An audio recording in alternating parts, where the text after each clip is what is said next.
This technical assistance video is part of a series created by the Resource Conservation District of Santa Cruz County. Here's a list of equipment that you'll need to follow along with this step-by-step training. Okay, now I'm going to show you how to install a pressure checkpoint on the Submain. We just saw how we install the pressure checkpoints onto the drip tape. This is on the poly Submain. So to do that, we have this punch here, and we have this punch in with the Schrader. The water is on, so it's going to have a little bit of a leak, but I know the pressure is pretty low here. So that hole's a little small, so I'm going to have to open it up a little bit more with my punch. Spread it out a little bit.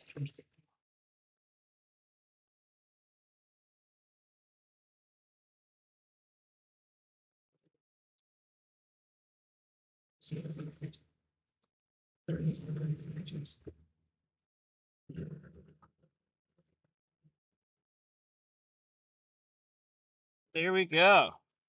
Sometimes you have to finesse it a little bit, as you saw. And now we have a nice Schrader checkpoint on the Submain, which actually runs to an adjacent block, which is very helpful to have near the valve here so we can ensure we have the right pressure at the beginning of the next block.